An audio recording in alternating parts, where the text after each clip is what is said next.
Good evening, everyone. Thanks for coming tonight. I'll call the annual meeting to order. We're at 6:01, it looks like. I'm Board President Adam Mertz, and we'll start this meeting with the Pledge of Allegiance. The flag is in the back of the room.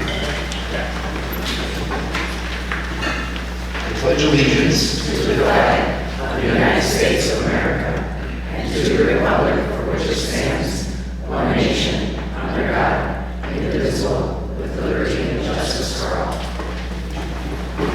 Thank you. A reminder that anyone physically in attendance tonight would like to speak up should sign up with Dr. Salerno. And just as a reminder, all comments should pertain to the three resolutions on this evening's agenda. At this point, I'd like to call for a motion and a second to approve the agenda. Motion to approve. Second. Motion by Carly Fisher, second by Lipska.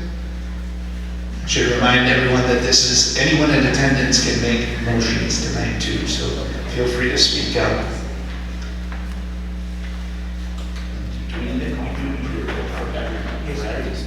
And at this point, I will ask everyone in attendance here, all in favor, please raise your hand. And any opposed? Thank you, motion passes. I would now move and ask for a second for someone to serve as the chairperson of tonight's meeting. I nominate Adam Mertz to chair this meeting. Second. Got a nomination from Carly Fisher, a second from Joel Craven. All in favor, again, please raise your hands. And any opposed? All right, motion passes. Thank you. My name is Adam Mertz. As I mentioned, I'm happy to serve as the chairperson of this evening's meeting. In addition to the members of the Board of Education, Dr. Salerno, Mr. Scott DeYoung, who is our Assistant Superintendent of Business and Finance. We have Mr. Doug Whitty. At the end of the table from Boardman Clark Law Firm, Mr. Whitty will be serving as parliamentarian and legal counsel during this evening's meeting. The purpose of this meeting is for the electors of the Mount Horeb Area School District to decide on three resolutions this evening. A copy of the meeting agenda and proposed resolutions are available in the annual meeting and budget hearing booklet that's available. We have copies on the doorway and on the district's homepage. There's a lot of good information in there besides just tonight's meeting, so please do take that home and read through it. A lot of preparation went into that. As for citizens' comments tonight, if we have anyone that does want to speak, everyone should introduce themselves, state their address, and we do have a 3-minute maximum on that comment period.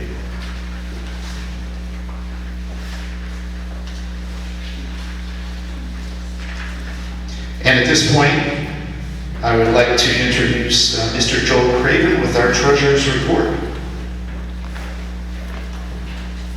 Thank you, Adam. So on page 11 of the booklet, that's the information that I'll go over this evening. One of the things that we always look at, and a number of organizations look at, is all the different, there's a lot of different things they look at to determine the financial health of a school district. Things like budgetary management, following state and federal regulations, meeting all the reporting requirements.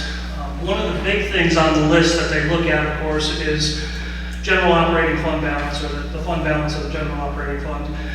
So we're looking at it as of June 30th of this year. And keep in mind, the fund balance represents the assets minus the liabilities of the district. So what the district owns versus what it owes. Assets would be cash, accounts receivable, things like that. Liabilities would be payroll liabilities, for taxes, insurance, those kinds of things as we look at it. The Department of Public Instruction recommends that a district has enough resources or cash assets to meet cash flow needs each year. So it's as general of a recommendation as you can get. So you should have enough, that's what they say. The issue is that, or the thing that we look at there is cash flows throughout the year because of how state aid is paid, how different things are paid, doesn't always match up with the district's expenses. So we need to keep a fund balance at a reasonable level to be able to demonstrate that we have some financial stability, and this is really important for managing debt costs. It keeps us from having to borrow in the short term and some of those kinds of things as we look at it.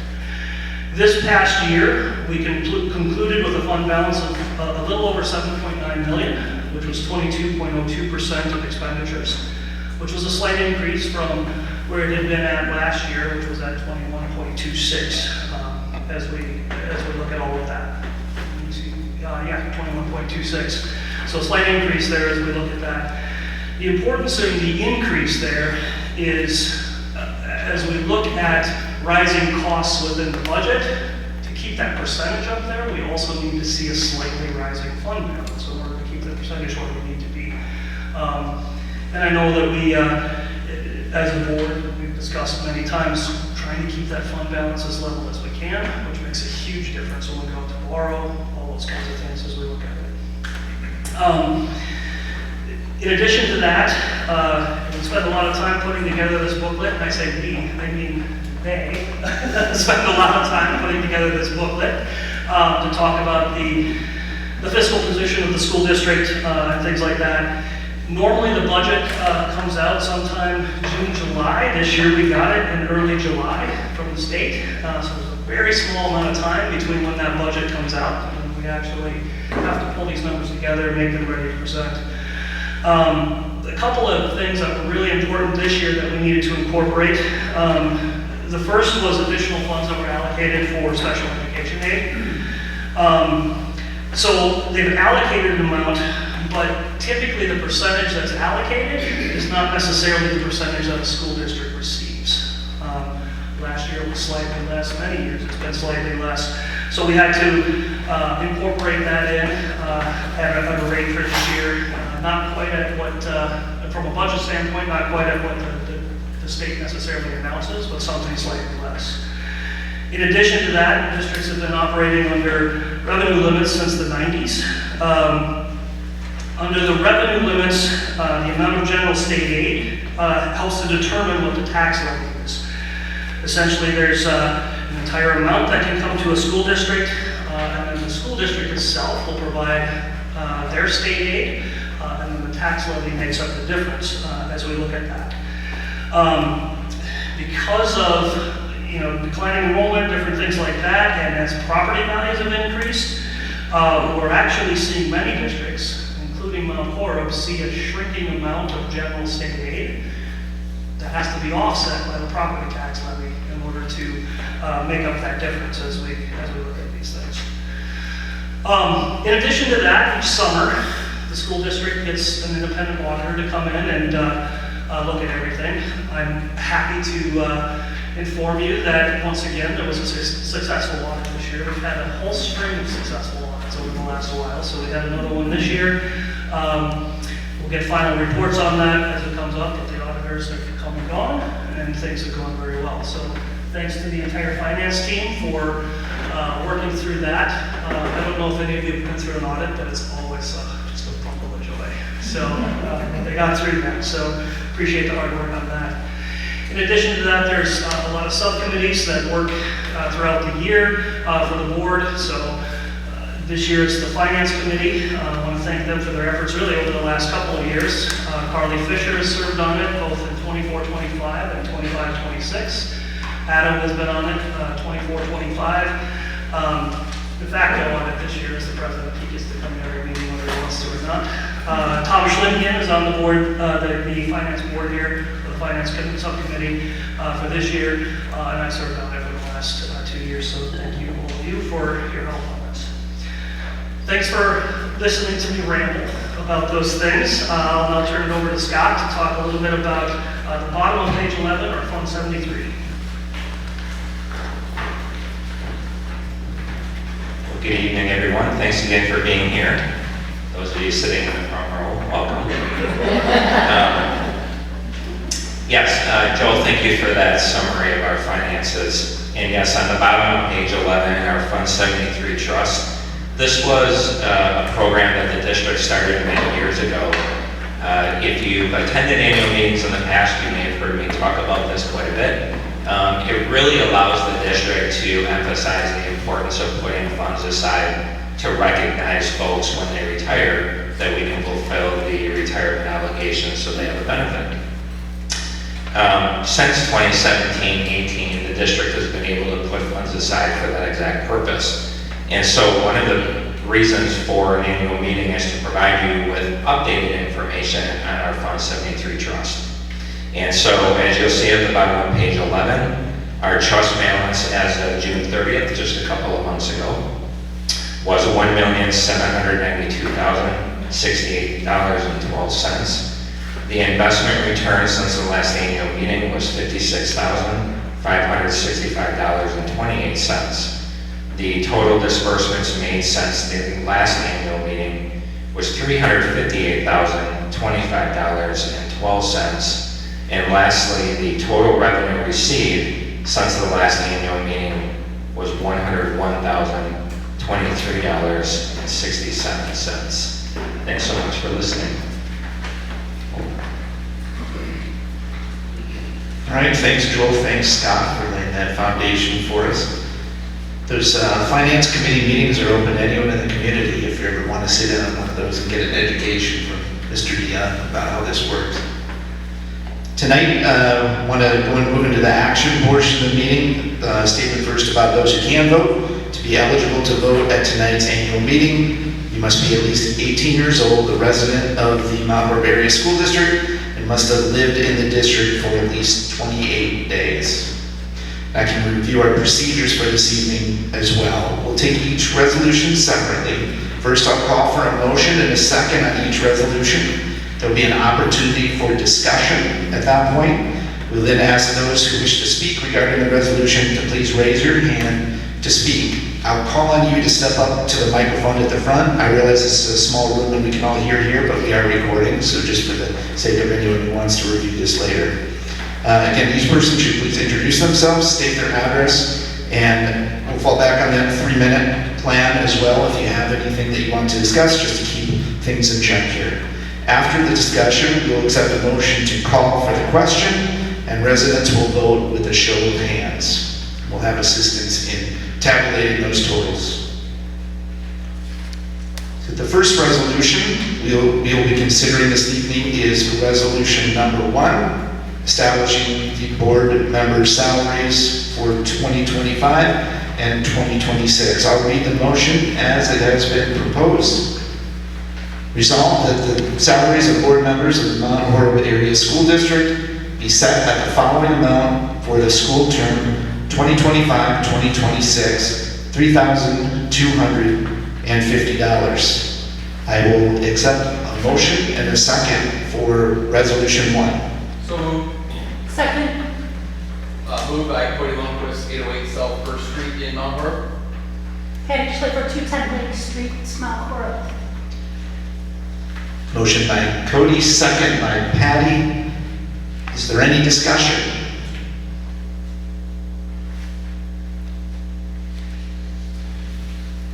All right, all those in favor, please show your hand, please raise your hand. And keep those up for a tabulation.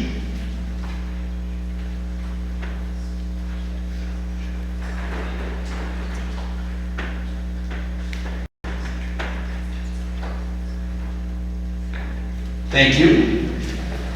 And any opposed? All right, seeing no hands out there, that motion is approved. Resolution number 2, reimbursement of expenses of board members for travel on behalf of the district. That resolution reads, resolved that the Board of Education members shall be reimbursed 70 cents per mile for each special meeting and committee meeting of attendance. In addition, all actual and necessary expenses of all Board of Education members on school business outside the district shall be reimbursed with the mileage at the same rate as established for district employees. I'll accept a motion and a second for resolution number 2. Motion to approve. Second. Paul Christensen, 303 Dolphin Drive.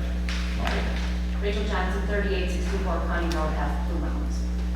Motion by Paul, second by Rachel. Any discussion on this topic?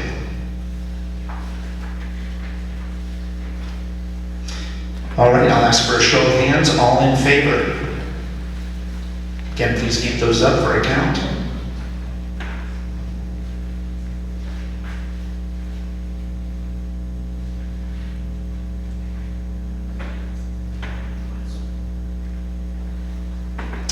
All right, thank you. And any opposed? All right, appreciate that. Motion passes. At this point, I will share the microphone with Scott DeYoung, our Assistant Superintendent of Business and Finance, and give a brief overview of the budget. Thanks, Adam. If you could all turn your book list to page 13, please. That is the beginning of our 4-page worth of data for budgets for the upcoming school year.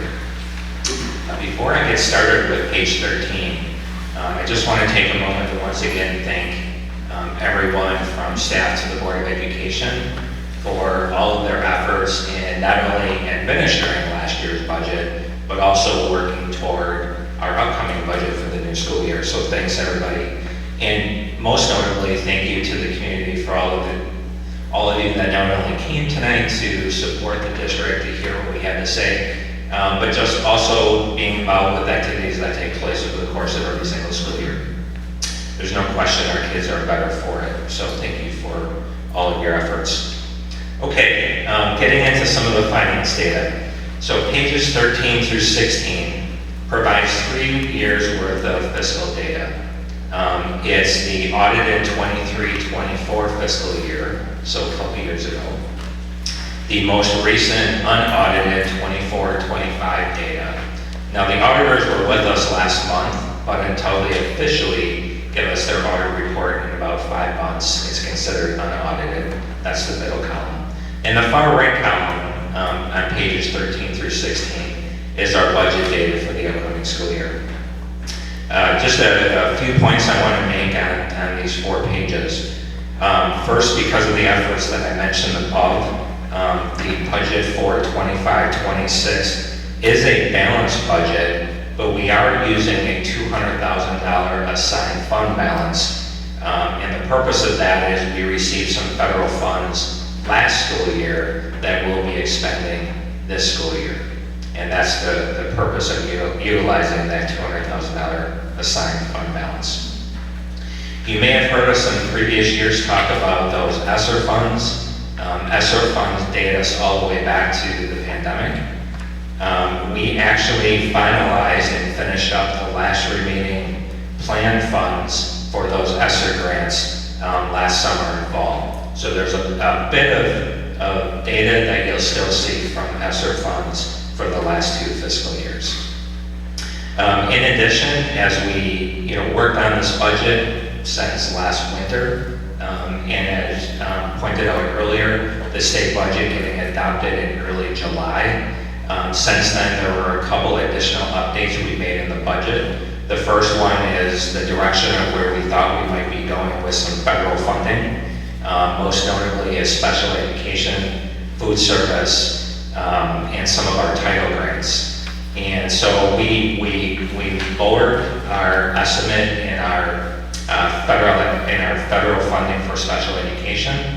We also eliminated a few title grants. Now that was done prior to this booklet being printed and ready to go. We're now hearing that there may be a bit of a change to some of that.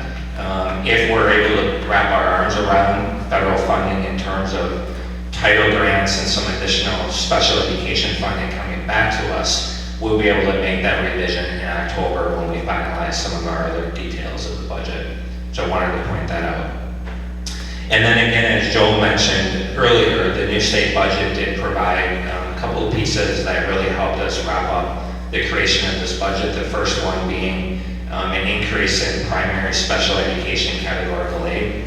That basically means additional funding for our special education programs. That was really helpful, especially under the caveat that we needed to start planning for some reductions in some federal funding for special education. And then the last item we'll talk about here in just a couple of moments, it has to do with, as Joel alluded to, some of the changes that we're seeing and projected general state aid, in other words, aid that comes directly from the state of Wisconsin. We'll talk about that in just a minute. So pages 13 and 14 have to do with our general fund budget, which is what we call keep the lights on. Most of our operations go through the general fund and then our special education fund. As we navigate into the last page, page 16, it includes all of our other funds, really important funds, not quite as much detail here. For example, we do budget accordingly to making debt payments. We have principal and interest payments that we make for a previous referendum that have been approved. We have a construction project happening. We're in the design phase right now, soon to be construction as we navigate toward the end of next school year. So we account for that in our Fund 49. And then you'll see at the bottom of page 16 is our food service fund and our packaging cooperative program funds.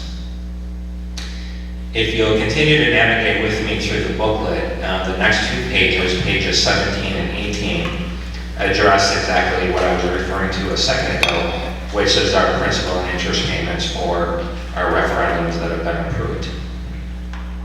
The next two pages, some of you might appreciate this because it's not a list of numbers, it's more of an illustration. Some people like that, some people don't. 19 and pages 19 and 20 provide us just a real quick illustration of our general fund. Again, the vast majority of our budget activity. And you'll see on page 19 an estimated Fund 10 revenue. You'll see property taxes being projected at 49% of our total revenue, and state support being at 45% in blue. Again, a projection at this point. One thing to note is we definitely saw a shift from last year to this year in terms of what we're projecting. If you were to look in the annual meeting booklet last year, you would see that blue section being just over half. And now we're down to a projected 45%. So we saw that blue shrink in this chart. And when that happens is we are dependent on finding out from the state what type of aid they're giving us, because under our revenue limit formula, that's the information we need to be able to calculate a tax levy. Now it's projection at this point. On October 15th, we'll find out exactly how much state aid each district will receive, including ourselves. And then at that point, we'll be able to put our finger on the official tax levy. So as a projection right now, we're projecting just under a $1.3 million reduction in state aid. And that's why you see accordingly in this chart that we're down to 45%. So that blue has shrunk a tinge. As I move on to page 20, this is expenditures. Really not much of a change here. We're a service business, as all of you know. And so personnel costs take up the largest percentage, and we're remaining at 81% of our overall budget. Pages 21 and 22 were resolutions that you just addressed just a few minutes ago, so thank you for that. And what I would like to do, because there are some really important pages in here, the school calendar's in here, that's important. There's some other important things like enrollment, our property, changes over the years and so forth. But if you'd be so kind as just to go to the appendix, which is way in the back, we have a few appendix pages. And specifically, if you could go to page A4, should be the second to last page in your booklet. Again, it's A4, second to last page in the booklet. This provides a number of decades worth of financial data, and we always find it valuable to be able to do a comparison and contrast of how things have looked over the last few decades. As you see, at the top of the page is called the Levy and Equalized Value Comparison. And if you take a look at the first line at the top, that's our projected data for 25-26 for this upcoming school year. And you'll see that our tax levy is projected as sort of almost the middle column, local levy. You'll see that our tax levy is projected to be $20,033,584. This is an increase of just over $1.9 million, which quite frankly is a very similar increase to what we saw a year ago. The increase is a result of the projected general state aid, like I said, decreasing almost 1.3 million. And correspondingly, property values are important in our revenue limit calculation because it helps us determine what our mill rate is projected to be. And so in that middle column for a mill rate, you'll see a 2%, again that's projection at this point, a 2% property value increase would result in a projected mill rate of $8.86. That would be an increase of 62 cents from the prior year. I really appreciate you listening to that and going through all those pages with me. Appreciate your time. Thank you, Scott, for that discussion. This brings us to the portion of the meeting in which if anyone has questions about the budget itself, as was just discussed, we would entertain those at this point.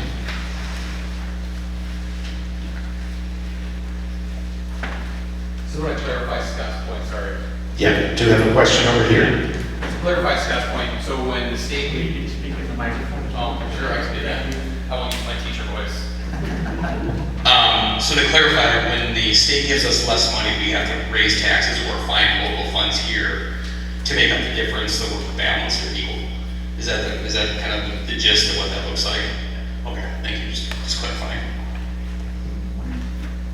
Thank you. Any further questions in the audience?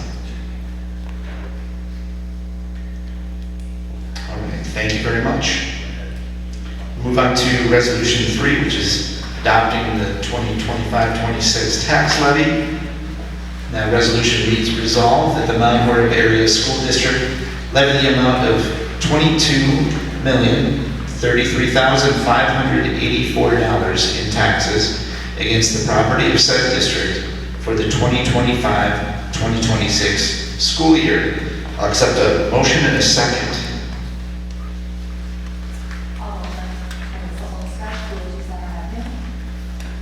Motion by Melissa Olmstead. Second. Katie Kinnunen, 18043 Wood Drive, Mount Horeb. Thank you. Second by Katie Kinnunen. Any further discussion of the tax levy? All right, I'll call for a show of hands in favor of passing this levy.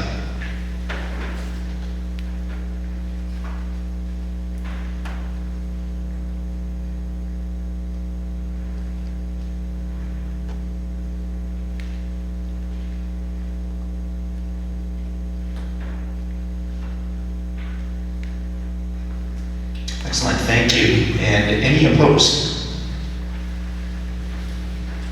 All right, motion passes. Thank you very much.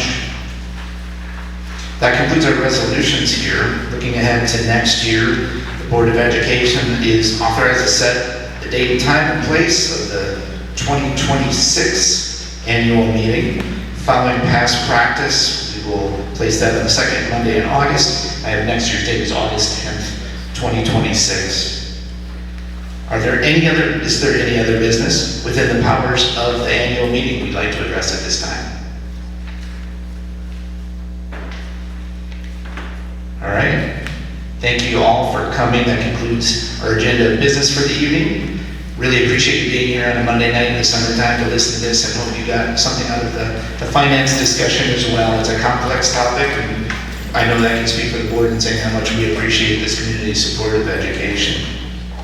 At this point, I would entertain a motion to adjourn the meeting. Second. A motion by Leah Lipska, second by Jessica Aragoni.